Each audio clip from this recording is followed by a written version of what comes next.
नमस्कार बच्चों। आज हम कक्षा 6 का संस्कृत का द्वितीय पाठ मेधावी बालकः यानी मेधावी बालक पढ़ेंगे। मेधावी से हमारा तात्पर्य यहाँ पर ऐसा बालक जो क्या है पढ़ने में बहुत ही कुशल है, जो क्या है पढ़ाई में बहुत ही अच्छा है। ऐसे बालक के ऊपर ये पाठ दिया गया है, वो हम आज पढ़ेंगे। पाठ प्रारंभ करते हैं। प्रातः कालस्य, प्रातः काल यानी सुबह का, समय अस्ति है, सुबह का समय है, ग्रामस्य गाँव की, पाठशालायां पाठशाला में, प्रार्थनायाः प्रार्थना के लिए, घंटिका यानी घंटी, टन टन टन इति, टन टन टन इस प्रकार, वदति बजती है। सर्वे छात्राः पंक्तिबद्धा प्रार्थनां कुर्वन्ति, सर्वे यानी सभी, छात्राः यानी बच्चे, सभी विद्यार्थी, पंक्तिबद्ध यानी लाइन बनाकर, प्रार्थना कुर्वन्ति करते हैं, तदंतरम उसके बाद, ते वे स्वकक्षाम अपनी कक्षा में, गच्छन्ति जाते हैं। क्या करते हैं? सुबह का समय है, गांव की एक पाठशाला है, वहाँ पर प्रार्थना के लिए घंटी बजती है और सभी छात्र लाइन बनाकर प्रार्थना करने के लिए जाते हैं और प्रार्थना करने के पश्चात वह सभी अपनी अपनी कक्षाओं में चले जाते हैं। षष्ठ कक्षा या तृतीय कालांश, षष्ठ कक्षा में तृतीय यानी तीसरे कालांश यानी वादन, तीसरा पीरियड है, अस्ति है। संस्कृतं पाठयितुम् एकः अध्यापकः कक्षाम् आगच्छति, संस्कृतम यानी संस्कृत, पाठयितुम पढ़ाने के लिए, एक अध्यापक कक्षाम आगच्छति कक्षा में आते हैं। सर्वे सभी छात्र उत्थाय उठकर, अध्यापक को नमन्ति नमस्कार करते हैं। मतलब सभी छात्र, तीसरा पीरियड है इस कक्षा 6 में और संस्कृत के एक शिक्षक वहाँ बच्चों को पढ़ाने के लिए आते हैं, तो सभी छात्र उठकर अध्यापक को नमस्कार करते हैं। ठीक है। छात्रा अध्यापकः कथयति, अध्यापक कहता है, सर्वे उपविशन्तु छात्राः उपविशन्ति, सर्वे उपविशन्तु, अध्यापक क्या कहते हैं? सभी बैठ जाइए, छात्राः उपविशन्ति, छात्र बैठ जाते हैं। अध्यापकः उत्तराखंड नामक पाठ पाठयति, यानी अध्यापक उत्तराखंड नाम का पाठ पाठयति पढ़ाते हैं। शिक्षक क्या करते हैं? उत्तराखंड नाम का एक पाठ पढ़ाते हैं। पाठं पाठयित्वा च अध्यापकः छात्रान् पृच्छति, यानी पाठं पाठयित्वा, पाठ को पढ़ाते हुए और अध्यापक छात्रान् पृच्छति, यानी पाठ को पढ़ाने के साथ साथ अध्यापक छात्रों से पृच्छति पूछते हैं। भो बालकः, हे बालको, उत्तराखंडे कति जनपदानि, उत्तराखंड में कति यानी कितने, जनपद यानी जिले, जनपदानी यानी कितने जिले हैं, संति यानी हैं। जब एक की बात होती है तब हम अस्ति का प्रयोग करते हैं है के लिए, लेकिन जब क्या है एक से अधिक बहुवचन में बात की जाती है तो हम संति का प्रयोग करते हैं। तो यहाँ पर संति है के लिए आया है, मतलब उत्तराखंड में कितने जनपद हैं। ये उत्तरम जानन्ति ते हस्तम उत्थापयन्तु, यानी ये यानी जो, उत्तरम उत्तर, जानन्ति जानते हैं, ते वे, हस्तम हाथ, उत्थापयन्तु हाथ उठाएं, मतलब हाथ खड़ा करें।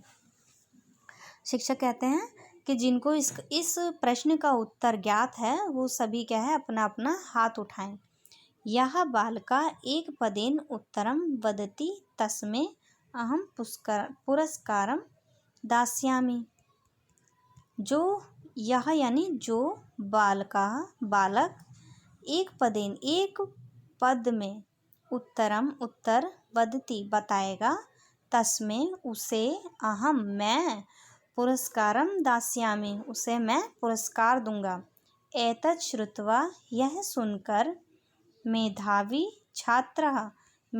छात्र यानी जो बहुत ही पढ़ने में अच्छा बच्चा है वह सुरेंद्र कहता है, क्या कहता है, उटी देह चा न अपि पौरु उवाच। क्या कहता है, उटी देह चा न अपि पौरु उवाच। ये क्या है, एक प्रकार का संकेत में बताया गया है कि कितने जिले हैं।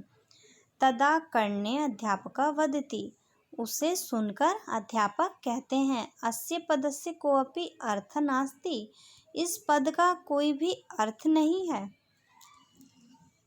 जब छात्र ये पंक्ति बोलता है तब क्या है, अध्यापक पूछते हैं कि इस वाक्य का कोई अर्थ भी है। अर्थात अध्यापक कहते हैं अस्य पदस्य कोऽपि अर्थ नास्ति इस पद का तो कोई अर्थ नहीं है। तब छात्र कहता है, सुरेंद्र कहता है, गुरुवर इदम पदम यह पद यानी शब्द जो वाक्य है ये सार्थकम अस्ति अर्थ के साथ है यानी सार्थक है।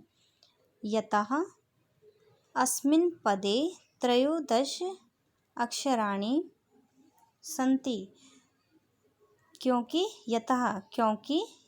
अस्मिन् पदे इस पद में कितने 13 अक्षराणि अक्षर सन्ति हैं। सुरेंद्र कहता है कि इस पद में 13 अक्षर हैं। अस्य पदस्य प्रत्येक अक्षरम इस पद के प्रत्येक यानी हर एक अक्षरम अक्षर का उत्तराखंड के प्रति जनपदस्य हर एक जनपद का यानी जिले का आरंभिक अक्षर अस्ति। यहाँ इसके प्रत्येक जो अक्षर है वो उत्तराखंड के प्रत्येक जिले का हर एक जिले का पहला अक्षर है। अध्यापक आश्चर्येण वदति अध्यापक आश्चर्य से बोलते हैं, तत्कथम ऐसे कैसे। तब अध्यापक के पूछने पर कि वह कैसे, तथा हर्षेण सुरेंद्र वदति तभी खुश होकर सुरेंद्र वदति मतलब हर्ष के साथ बोलता है, उ इत्युक्ते उत्तरकाशी अर्थात उ अक्षर का क्या तात्पर्य है, उत्तरकाशी। टी का क्या अर्थ है, टिहरी उच्यते, टी को टिहरी कहते हैं। देहरादून हरिद्वार कथ्यते और दे से देहरादून और ह से हरिद्वार कहते हैं। चंपावत भवति चंपावत होता है। न तो नैनीताल और न तो नैनीताल के लिए है। अल्मोड़ा अ से क्या है, अल्मोड़ा। पिथौरागढ़ पौड़ी गढ़वाल। ठीक है, अ से क्या हुआ, अल्मोड़ा, पी से पिथौरागढ़ और पौ से पौड़ी गढ़वाल। रुद्रप्रयाग अस्ति रुद्रप्रयाग है। उधम सिंह नगरम अस्ति और ऊ से उधम सिंह नगर। बागेश्वर चास्ति और ब क्या है, बागेश्वर के लिए। चमोली जनपदम और चमोली जनपद है। इदम श्रुत्वा यह सुनकर छात्रा सोत्साहेन करतल ध्वनि कुर्वन्ति मतलब इदम पदम यह पद श्रुत्वा सुनकर छात्रा सभी छात्र जितने भी छात्र वहाँ उपस्थित थे सोत्साहेन उत्साह के साथ करतल ध्वनि तालियां बजाते हैं। कुर्वन्ति यानी करतल ध्वनि करते हैं यानी तालियां बजाते हैं। सुरेंद्रस्य मेधाविताम, सुरेंद्र के समान मेधाविता दृष्ट्वा, मेधावी छात्र देखकर अध्यापक अपि भी तस्य उसकी बहु प्रशंसा करोति, बहुत प्रशंसा करते हैं, मतलब उसकी बहुत तारीफ करते हैं। पुरस्कारम च ददाति, और च अर्थात और, पुरस्कार यानी उपहार, ददाति उपहार भी देते हैं। मतलब वो उसके उत्तर से इतने प्रसन्न हो जाते हैं कि उसकी प्रशंसा तो करते ही हैं, साथ ही साथ उसे उपहार भी देते हैं, क्योंकि उन्होंने सुरेंद्र के समान मेधावी छात्र नहीं देखा था। इस प्रकार यहाँ पर हमें इस पाठ का अर्थ स्पष्ट हो जाता है और यहाँ पर हमें एक पंक्ति के रूप में सभी जिलों को याद करने की एक युक्ति बताई गई है। ठीक है, इसे सभी बच्चे अच्छे से पढ़ेंगे इस पाठ को, और इसका घर में बैठकर इसका उच्चारण भी करेंगे तथा ये पंक्ति पूरी याद करेंगे, ताकि आपको भी अच्छे से इस पाठ में जैसे बताया गया है उसी के अनुसार सभी जनपदों के नाम अच्छे से याद हो जाएं। धन्यवाद। ये पाठ हमारा पूरा हो गया।